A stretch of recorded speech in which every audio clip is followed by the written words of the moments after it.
भाजपा विधायक सुरेश चौहान जी हमारे साथ मौजूद हैं। भाई साहब, जिस तरह से आपदा जैसे हालात उत्तराखंड के कई क्षेत्रों में बनते हुए नजर आ रहे हैं, सबसे पहले धराली में ही हालात बने थे आपके विधानसभा क्षेत्र में। किस तरह से व्यवस्थाओं को चाकचौबंद किया भी गया मौके पर, क्योंकि आप भी पहुंचे हुए थे, मुख्यमंत्री धामी भी पहुंचे हुए थे। देखिए, इस समय पूरे उत्तराखंड में बहुत ज़्यादा जिसको कहते हैं अत्यधिक जो है अतिवृष्टि हो रही है और लगातार जगह जगह भूस्खलन, पूरा पहाड़ जो है जगह जगह दरक रहे हैं, टूट रहे हैं और कहीं बादल फट रहे हैं। तो बहुत ऐसी स्थिति इस समय है जहां सड़कें जगह जगह टूट कर बंद हो रही, वहीं फिर खुलवाने का काम लगातार बीआरओ और पीडब्ल्यूडी के द्वारा किया जा रहा है। तमाम सड़कें इस समय जो है बहुत ज़्यादा क्षतिग्रस्त होगी।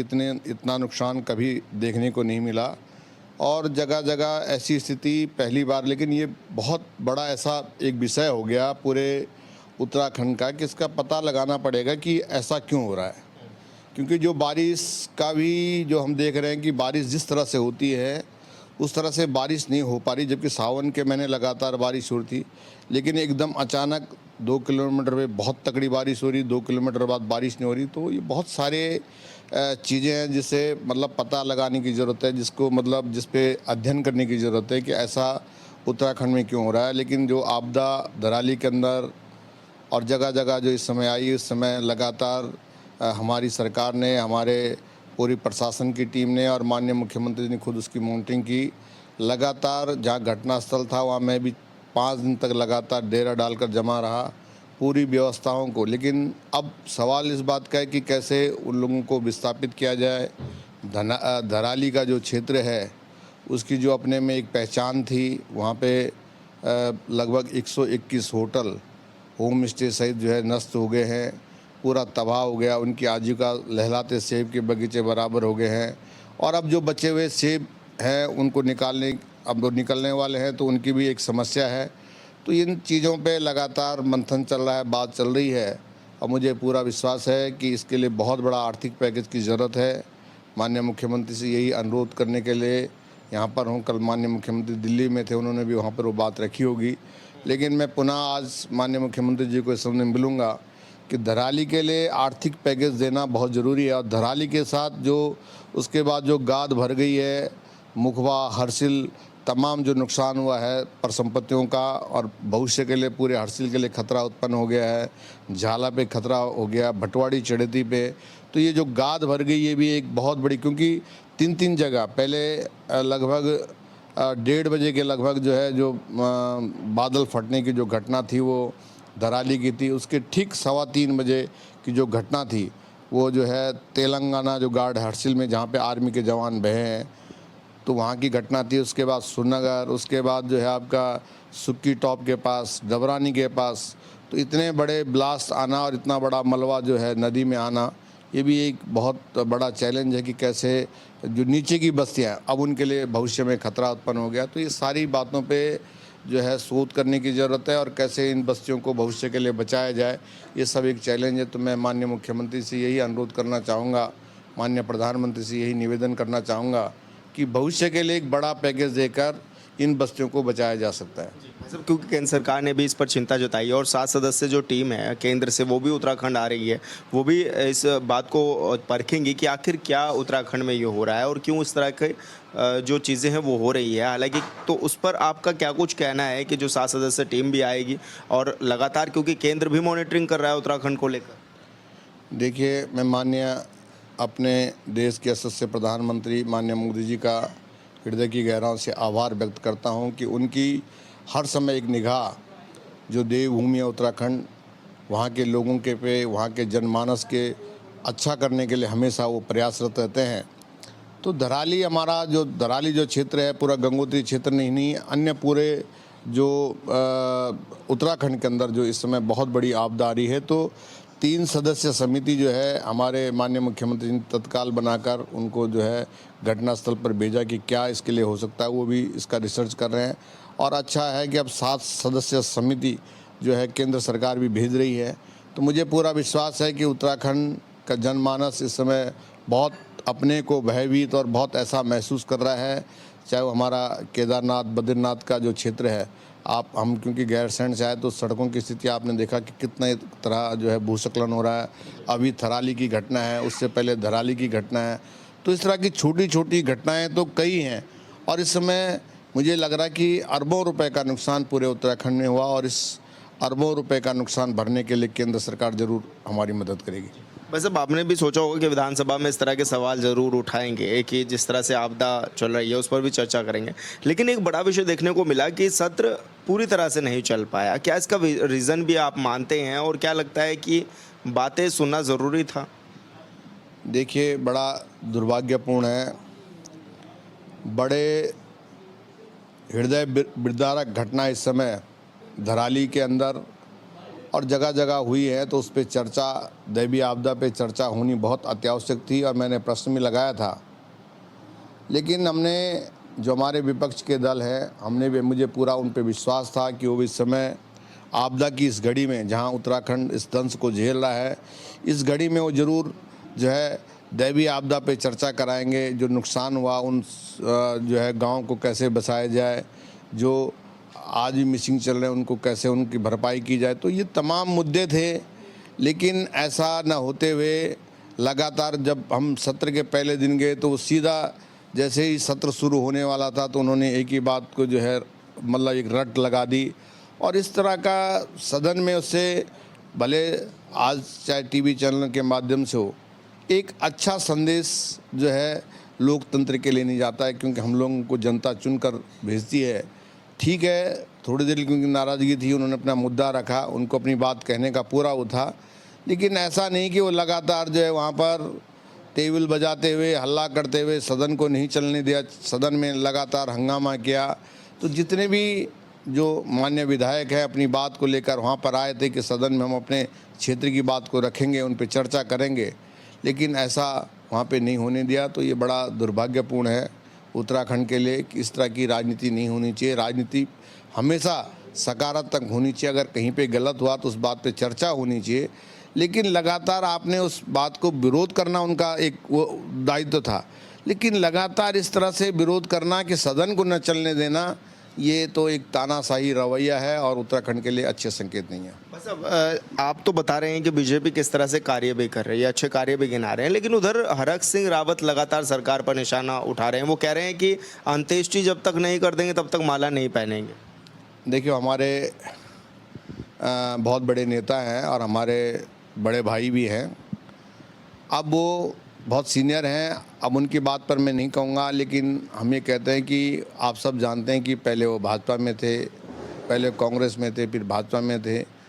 अब उस बातों को वो कह रहे हैं कि मैं मतलब जो है इस तरह की जो अपनी बयानबाजी में कह रहे हैं, तो वो उनका अपना एक वो है, लेकिन जनता सब जानती है। वैसे क्योंकि वोट चोरी जैसे आरोप लगातार बीजेपी पर लग रहे हैं, केंद्र से लेकर राज्य तक भी आपने देखे, तो क्या आपको लगता है कि इस पर जांच होनी चाहिए या फिर क्या वाकई वोट चोरी के आरोप सही मान रहे हैं? देखो, आज जो है विपक्ष के पास कोई मुद्दा नहीं रह गया। जहां देश हमारा आगे बढ़ रहा है, उस देश को आगे बढ़ाने के लिए चर्चा होनी चाहिए, लेकिन उन चर्चाओं पे न जाके इस तरह की बातें करना, मुझे नहीं लगता है कि देश को आगे बढ़ाने के लिए कहीं विपक्ष सोच रहा है। विपक्ष को अपनी कुर्सी, जो उनकी कुर्सी चली गई, उसके लिए वो हताहत हैं, परेशान हैं और इसलिए इस तरह की वो बयानबाजी करते रहते हैं। तो आपको क्या लगता है भाई साहब, किस और ध्यान देने की ज़रूरत है? क्योंकि अगर विपक्ष इस तरह के सवाल उठा रहा है तो ये तो अपने आप में भी दुर्भाग्यपूर्ण है। देखिए, अब विपक्ष का हमेशा झूठे बयान देना, झूठी बातें करना, झूठा प्रचार करना, ये पिछले चुनाव में भी देखा गया है। इस पे हमारी भारतीय जनता पार्टी, हमारी जो संगठन है, पूरा इस समय अध्ययन कर रहा है कि किस पिछली बार गलत प्रचार करते हुए, संविधान बचाओ का नारा देते हुए लोगों को किस तरह से गुमराह किया।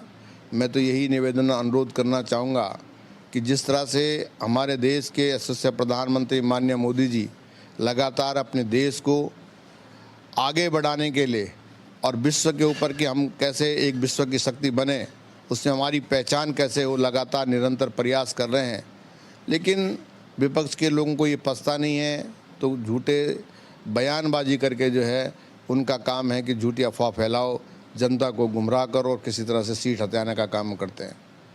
धन्यवाद सर। हॉर्नबिल टीवी से बातचीत करने के लिए हमारे साथ विधायक जी मौजूद थे।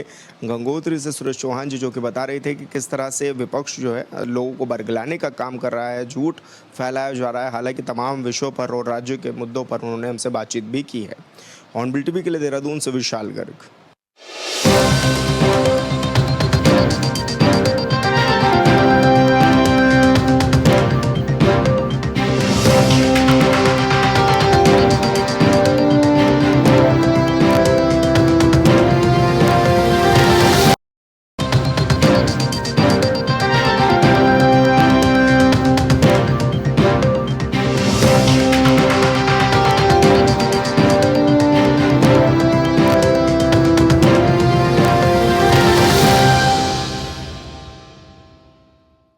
भाजपा विधायक दुर्गेश्वर लाल जी हमारे साथ मौजूद हैं। भाई साहब, लगातार जन सुनवाई आप कर रहे हैं, जनता की समस्याओं को सुन रहे हैं, किस तरह की समस्याएं आ रही हैं और क्या निस्तारण का लक्ष्य लेकर के चल रहे हैं?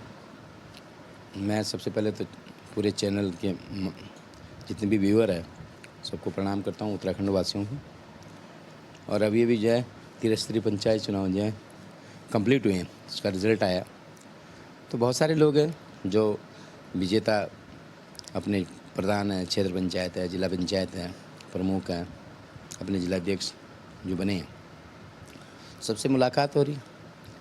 और क्योंकि अभी तक आपको पता ही है ये बरसात का समय भी है और बरसात में कई जगह जो है आपदा के दौरान कई जगह जो है टूट फूट हुई है, क्षति हुई है।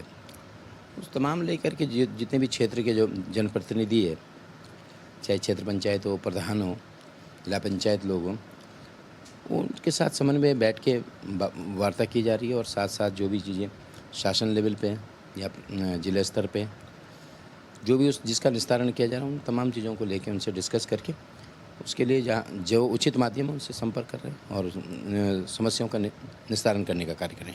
कई मामले हम देख रहे थे कि कुछ लोग आपके पास आए डायलिसिस जैसी बीमारियों के लिए भी और अन्य चीज़ों के लिए भी, तो उसके लिए क्या कुछ प्रावधान है? किस तरह से आप लोगों की सहायता भी करते हैं?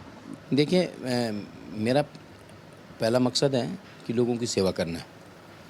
मैं अगर देहरादून रहता हूँ तो देहरादून में से अगर मैं एक हफ्ते कभी गलती से रुक गया तो एक हफ्ते में से 3 से 4 दिन में हॉस्पिटल में रहता हूँ।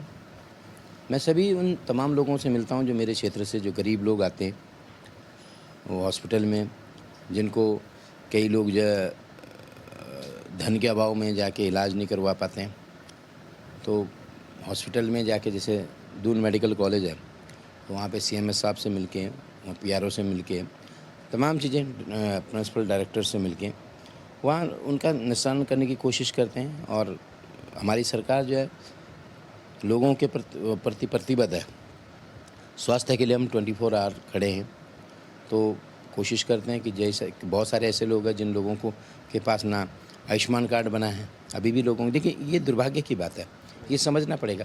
क्योंकि देश के यशस्वी प्रधानमंत्री ने एक बहुत बड़ा प्रोजेक्ट दिया लोगों के लिए, अपने आप को सेल्फ डिपेंडेंट होने के लिए, स्वस्थ रखने के लिए, कि आप आयुष्मान कार्ड बनाइए और आयुष्मान कार्ड के तहत लोगों की इलाज कीजिए। लेकिन क्या है कि कई सारे हमारी जो लोगों की अनभिज्ञता मानो या अपने काम के प्रति उतना जो है वो नहीं है कि जब समस्या पर आती है तब जाके हम इधर उधर भागते हैं। तो बहुत सारे लोगों के आयुष्मान कार्ड बने नहीं हैं। तो कई बार क्या होता है कि आयुष्मान कार्ड नहीं तो राशन कार्ड ऑनलाइन नहीं है, उसकी वजह क्योंकि राशन कार्ड के बिना आयुष्मान कार्ड नहीं बनता है। तो तमाम चीज़ें समस्याएं रहती है। तो कई बार हम जो अपना पत्र लिख करके CMS के नाम से तो उसको जो है फ्री करवाने का काम करते हैं।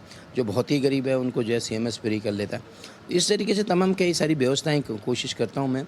आप चाहे दून हॉस्पिटल हो या इंद्रेश में हो, मैं ऋषिकेश एम्स की बात हो, मैं जोली ग्रांट की बात करूं, आपके मैक्स जैसे हॉस्पिटल को मैं डायरेक्टली जो है वहाँ के लोगों से वार्ता करता हूं, लोगों को कोशिश करता हूं कि लोगों की समाधान उनकी जो है सेवाएं की जाए। तो आज चाहे डायलिसिस की बात हो, तमाम चीज़ें उनके लिए कई लोगों को जो है क्योंकि दूर से हैं, अब डायलिसिस की व्यवस्थाएँ जो है पहाड़ी क्षेत्र में नहीं है। तो देहरादून में कई जगह जो है क्योंकि डायलिसिस एक ऐसी समस्या है, एक तरीके से जैसे इंसान को मोबाइल हम रिचार्ज करते हैं तो इंसान को ज़िंदा रहने के लिए डायलिसिस होना बहुत ज़रूरी है अगर उसको कोई प्रॉब्लम होती है।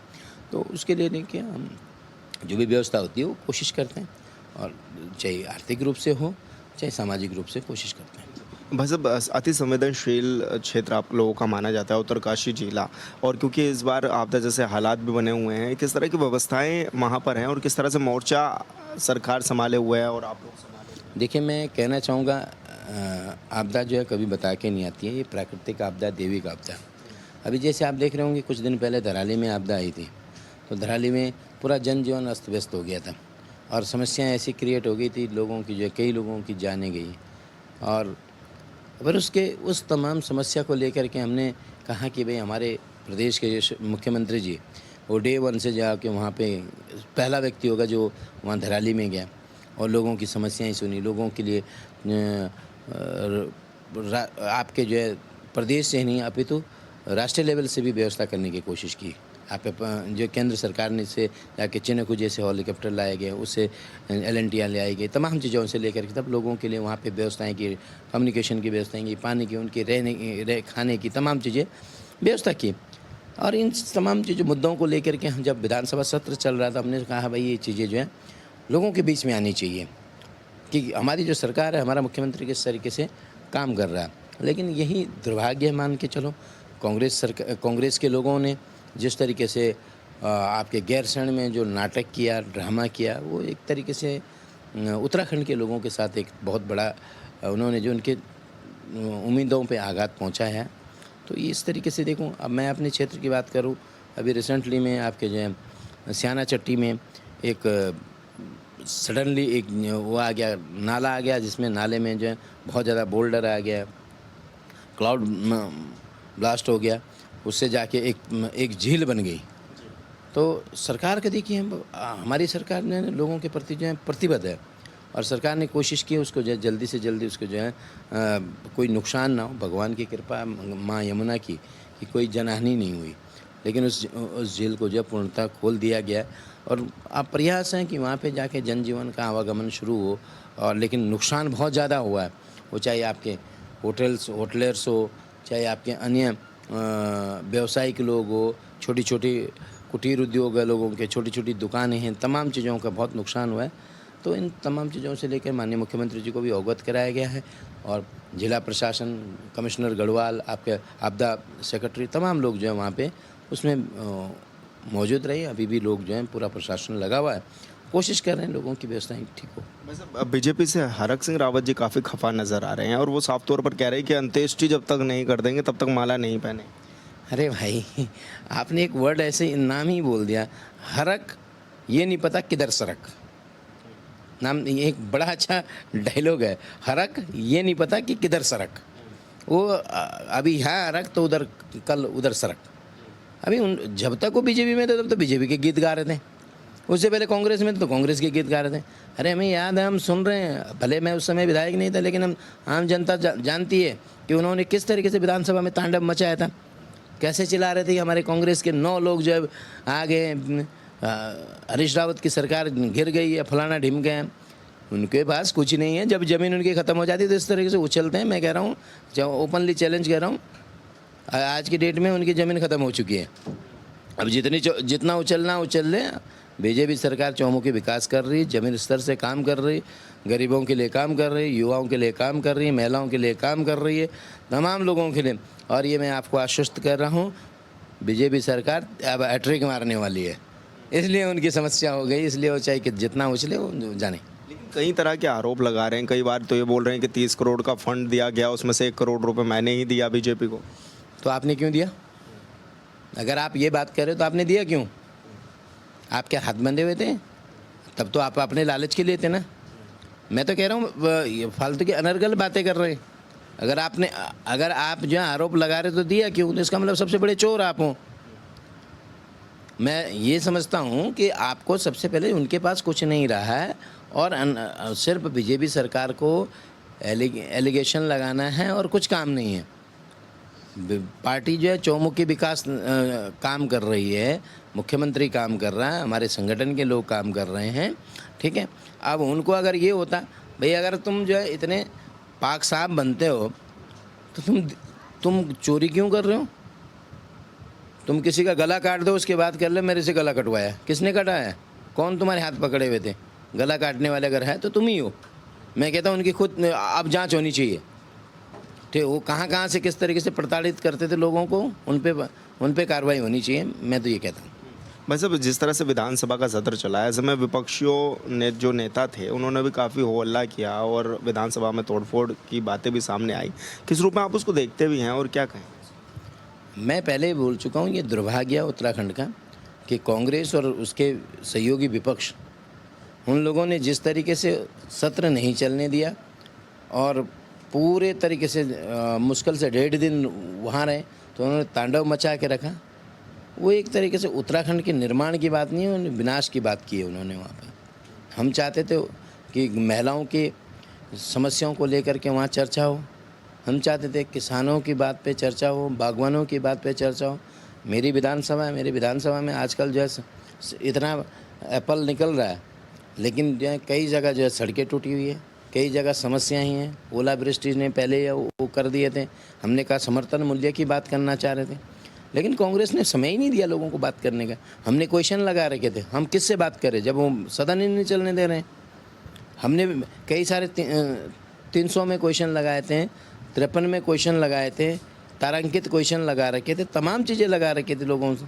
लोग बात करना चाह रहे थे, विधायक लोग बात करना चाह रहे थे, अपने क्षेत्र की बात करना चाह रहे थे, अपने समस्याओं को लेकर के, लेकिन उन्होंने मुनासिब नहीं समझा। उनको अपना स्वार्थ दिख रहा था कि उनको कैसे अपना उल्लू सीधा करें। क्योंकि लगातार वो कानून व्यवस्था पर सवाल उठा रहे थे और कह रहे थे कि भ्रष्टाचार भी चरम पर है और वोट चोरी सबसे बड़ा मुद्दा जो पूरे देश में ही बना हुआ है, उसको वो कह रहे थे कि वोट चोरी के साथ साथ वोट की लूट भी की गई है, गोलियां चलाई गई बीजेपी की ओर से। देखो, नाच ना जाने आंगन टेढ़ा, जो खुद उन्होंने करके आया। 60-65 साल कांग्रेस ने जो राज किया देश में, और उत्तराखंड में भी कांग्रेस, ऐसा नहीं कि 2 बार कांग्रेस की सरकार रही है। तो जिस तरीके से उन्होंने जो है तांडव मचाया, वो उनकी पुरानी कथनी और करनी है, आदत है। भाई जब दुकानें बंद हो जाती है तो डेफिनेटली जो है कस्टमर आना बंद हो जाएगा, तो फिर दुकान ही नहीं चलेगी। तो यही बात है। लेकिन गनर अब हटाए जा रहे हैं और वो सीधे आरोप जो है सरकार पर लगा रहे हैं कि सुमित हृदय भी कह रहे हैं मेरा गनर हटा दिया गया और हरक सिंह रावत भी कह रहे हैं कि मेरा गनर हटा दिया। देखिए, मैं कहता हूँ विधायक है, वो चाहे पक्ष का हो चाहे विपक्ष का हो। इस तरीके से गनर कोई नहीं हटा रहा है, ठीक है। वो हमारी संवैधानिक व्यवस्था ही है। विधायक हमारा, वो विधायक पक्ष हो विपक्ष हो, लेकिन वो संवैधानिक पद है। तो ये तो अनर्गल बातें हैं, गनर किसी का कोई नहीं हटा सकता है। और ख़ास करके सरकार की बात रही तो सरकार जो है हर किसी को सुरक्षा देने की बात करती है, लोगों को न्याय देने की बात करती है। अब कांग्रेस के लोग कुछ भी कर ले, वो तो उनका काम हो, क्योंकि उनसे उनकी दुकानें चलानी है। भाई साहब, 2027 के चुनाव भी क्योंकि आगामी दिनों में आएंगे, अब किस तरह की तैयारियां आप लोगों की भी है? क्योंकि विपक्ष पूरा अब एकजुट होता हुआ नजर आ रहा है, चाहे हरक सिंह रावत हो, हरीश रावत हो या फिर करण मारा हो। अब तमाम जो बड़े चेहरे हैं, बड़े नेता हैं, वो एक साथ होते हुए नजर आ रहे हैं। बड़ी खुशी हो रही है। 2 दिन के लिए दिख जाएंगे, तीसरे दिन जो अपने भी जो है फटकते हुए नजर आएंगे। आज बीजेपी एक है भाई, जनता बीजेपी के साथ है। मोदी, आदरणीय मोदी जी के साथ हैं, पुष्कर सिंह धामी जी के साथ हैं। इन लोगों के साथ नहीं जिन्होंने उत्तराखंड को यार अहित किया है। वो केदारनाथ आपदा की बात कर लो, क्या हालत हुई थी 2013 में, कौन सरकार थी वहाँ? आप देखिए पिछले 65 सालों में क्या क्या किए हैं, कितने इनके जो हैं काले कारनामे। तो बेसिकली वो अभी इनको लगा कि इनकी जो ज़मीन खिसक चुकी है, तो इसलिए सब इकट्ठे हो रहे हैं। बड़ी अच्छी बात है, लोगों को इकट्ठा होना चाहिए। लेकिन भारतीय जनता पार्टी जो है पूरे एक मत के साथ, एकजुट के साथ खड़ी है और डेफिनेटली आने वाला 27 में हैट्रिक मारेगी। लेकिन यात्राएं चला रहे हैं वो लोग, कह रहे हैं कि वोट चोरी के नाम पर यात्रा चलाएंगे, कि वोट चोरी कर रही हैं, धर्म के नाम पर लड़ा रहे हैं। कम से कम कुछ तो करे भाई, घर बैठने की जगह तो नहीं है। नेता को नेतागिरी करने के लिए कुछ तो करना चाहिए। वो यात्रा चलाए, अच्छी बात है, लेकिन जनता सब जानती है उनकी यात्राओं से कितना बहुत अच्छी तरह से वाकिफ़ है। राहुल गांधी जी ने भी चलाई थी हाथ जोड़ो यात्रा, भारत जोड़ो यात्रा, अभी भी 100 नहीं क्रॉस कर पाए। धन्यवाद सर, हॉर्नबिल टीवी से बातचीत करने के लिए। दुर्गेश्वर लाल जी हमारे साथ है, जो कि राज्य के तमाम विषयों पर बातचीत भी कर रहे थे और बता रहे थे कि किस तरह से 2027 के लिए रूपरेखा भी तैयार की जा रही है। हालांकि उन्होंने विपक्षी नेताओं पर भी सवाल उठाए हैं। हॉर्नबिल टीवी के लिए देहरादून से विशाल गर्ग।